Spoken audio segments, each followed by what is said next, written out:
Hi, myself Dr. Rita Kumari, Department of Psychology, Barwadi college Ranchi. Semester 1 paper 1। आज मैं आप लोगों को पढ़ा रही हूँ memory and forgetting, unit 4। Memory स्मृति, फॉरगेटिंग विस्मरण। इसमें आप लोगों को पढ़ना है meaning and nature of memory, स्मृति के अर्थ एवं स्वरूप। उसके बाद आपको पढ़ना है उसी में concept of Ebbinghaus and Bartlett. Ebbinghaus and Bartlett दो मनोवैज्ञानिक हैं, उनके कॉन्सेप्ट को पढ़ना है। थोड़ा सा मैं बतला दूं, एबिंगहॉस विस्मरण पर ज़्यादा ध्यान देते हैं, नॉनसेंस सिलेबस पर ज़्यादा ध्यान देते हैं वो। अब आप पूछिएगा नॉनसेंस सिलेबस क्या है? उसको निरर्थक पद कहते हैं, जिसका कोई अर्थ नहीं होता है, उस पे उनका फोकस है। और बार्टलेट हैं, वो किसी कहानी के माध्यम से वो अपने कॉन्सेप्ट को बतलाते हैं कि कैसे निरर्थक पद जिसका कोई अर्थ नहीं है, नॉनसेंस सिलेबस को कैसे याद किया जा सकता है, अपने मेमोरी में डाला जा सकता है। और बार्टलेट कहते हैं कि कैसे किसी अर्थ को डाला जा सकता है अपने मेमोरी में। That means meaningless and meaningful. Ebbinghaus is meaningless person and Bartlett is meaningful. ठीक है, इसको डिटेल में बतलाएंगे। उसी में आप लोगों को पढ़ना है Atkinson and Shiffrin model of memory. स्मृति के मॉडल किनके? किस मनोवैज्ञानिक के? Atkinson and saffron.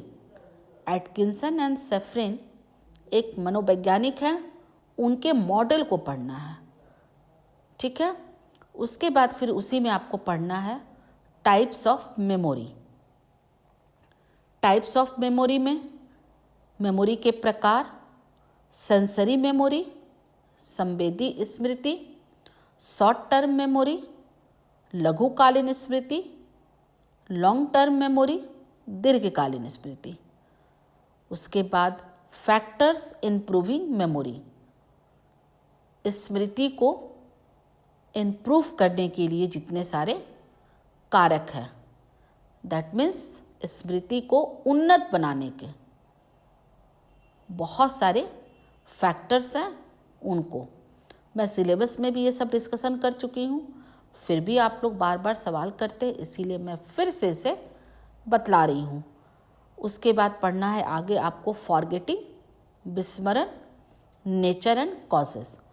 आज मैं मेमोरी के फर्स्ट क्लास में मेमोरी क्या है, स्मृति क्या है, what is memory, meaning and nature, इसी में आप लोगों का आ जाएगा व्हाट इज मेमोरी।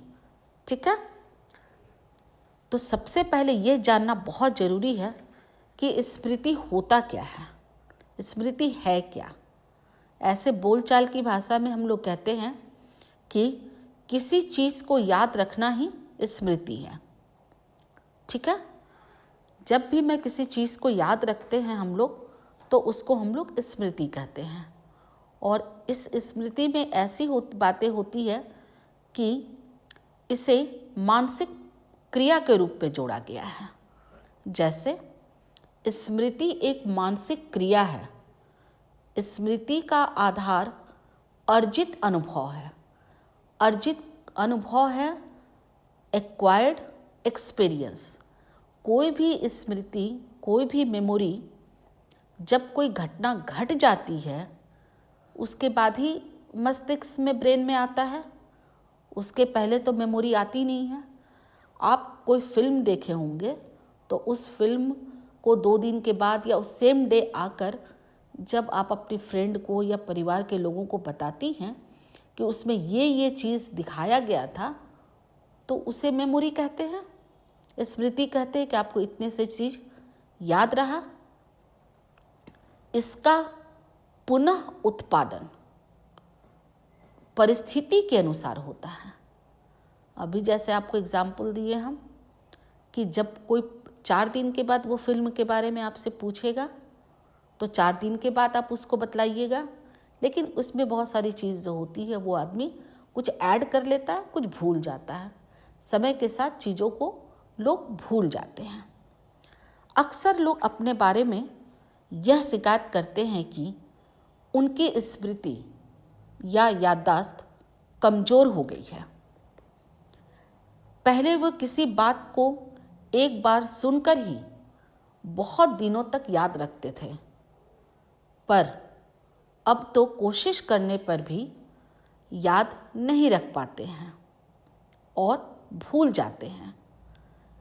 ऐसे कथनों से, ऐसे बातों से प्रतीत होता है कि स्मरण कोई आंतरिक शक्ति है, मेमोरी इंटरनल फोर्स है जो घटती बढ़ती रहती है। लेकिन ऐसा सोचना ठीक नहीं है।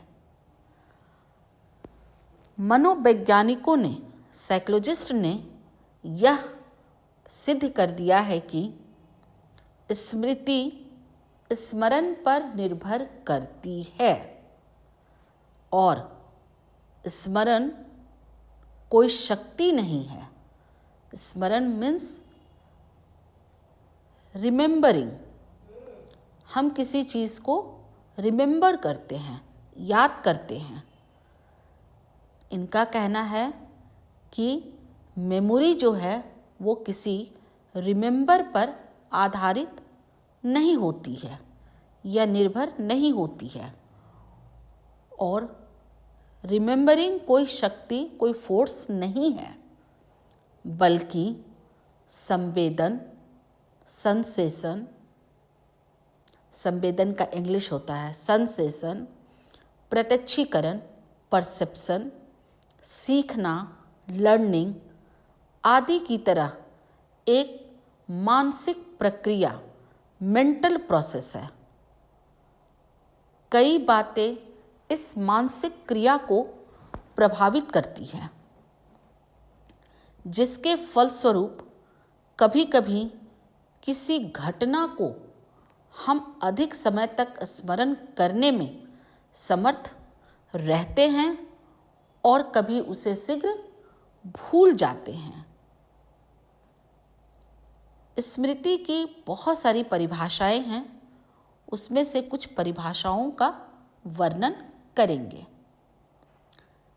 हम लोग गूगल मीट पर इसी चीज़ का उदाहरण के साथ डिस्कशन करेंगे, जो आपको नहीं समझ में आएगा। आप हमसे पूछ सकती हैं सेंसेशन, संवेदना क्या है, प्रत्यक्षीकरण, परसेप्शन क्या है, सीखना क्या है, तो हम लोग गूगल मीट पर इस तरह की क्लासेस करेंगे।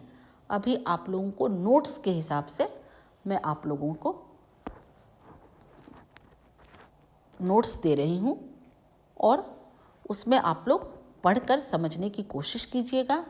नहीं समझ में आएगा तो फिर हम लोग डिस्कशन क्लास में आएंगे। स्मृति की परिभाषा, डिफिनेशन ऑफ मेमोरी। वुडवर्थ के अनुसार, अकॉर्डिंग टू वुडवर्थ, जो बात पहले से ही की जा चुकी है उसे स्मरण करना ही स्मृति है। स्काउट के अनुसार स्मृति एक आदर्श पुनरावृत्ति है। मैकडूगल के अनुसार स्मृति से तात्पर्य अतीत की घटनाओं की कल्पना करना और इस तथ्य को पहचान लेना कि यह अतीत के अनुभव हैं। जेम्स के अनुसार, अकॉर्डिंग टू जेम्स, स्मृति उस घटना का, तत्व का ज्ञान है जिसके बारे में हमने कुछ समय तक नहीं सोचा है, पर जिसके बारे में हमको चेतना है कि हम उसका पहले विचार या अनुभव कर चुके हैं। एक सुटेबल परिभाषा, एक सर्वोत्तम परिभाषा है, स्मृति वह मानसिक प्रक्रिया है जिसके द्वारा हम अपने गत अनुभवों को संग्रहित कर उसे वर्तमान चेतना में लाते हैं। स्मृति का स्मरण करने के लिए किसी गत अनुभव, पास्ट एक्सपीरियंस का होना जरूरी है। बिना पास्ट एक्सपीरियंस के हम स्मृति नहीं कर सकते हैं, क्योंकि प्रतिक्षण हम कुछ ना कुछ, प्रतिक्षण का मतलब हर क्षण हम कुछ ना कुछ सीखते, देखते, सुनते अथवा अनुभव ग्रहण करते रहते हैं। इसे हम वर्तमान अनुभव कहते हैं, प्रेजेंट एक्सपीरियंस। इसकी हमें चेतना रहती है। चेतना मीन्स कॉन्शस या ज्ञान रहता है, नॉलेज। इस अनुभव को हम मन में संग्रह करते हैं, कलेक्ट करते हैं। कुछ समय के बाद वही कलेक्ट किया हुआ एक्सपीरियंस पुराना पड़ जाता है, जिसे हम पास्ट एक्सपीरियंस या गत अनुभव कहते हैं। जब हम पास्ट एक्सपीरियंस के संबंध में सोचते, विचारते हैं अथवा किसी को सुनाते हैं तो ऐसा करने से हमें उन्हें उनकी चेतना, कॉन्शस में लाना पड़ता है। जिस मानसिक प्रक्रिया, मेंटल प्रोसेस के द्वारा हम गत अनुभवों को, पास्ट एक्सपीरियंस को कॉन्शस में ला पाते हैं, उसे स्मृति कहते हैं, उसे मेमोरी कहते हैं।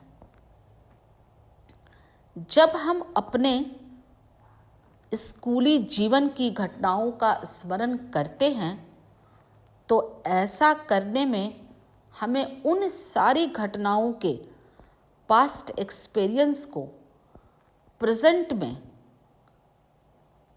प्रेजेंट की कॉन्शस में लाते हैं और ज्ञान प्राप्त करते हैं। इस तरह हम स्मृति में निम्नलिखित कुछ विशेषताएं भी पाते हैं, कुछ कैरेक्टरिस्टिक्स हैं। नंबर 1, स्मृति एक मानसिक प्रक्रिया है। Memory is a mental process. Number 2, स्मृति के लिए गत अनुभव का होना आवश्यक है। Required for memory is past experience. Number 3, स्मृति में गत अनुभव का मन में संग्रह किया जाता है। नंबर 4, स्मृति के द्वारा मन में संग्रहित गत अनुभव वर्तमान की चेतना में लाते हैं। ये आपका हुआ स्मृति का meaning and nature. Next class में हम लोग पढ़ेंगे concept of Ebbinghaus and Bartlett.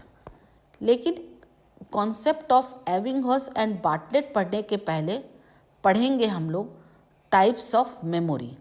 जब टाइप्स ऑफ मेमोरी पढ़ लेंगे उसके बाद हम लोग concept of Ebbinghaus and Bartlett पढ़ेंगे।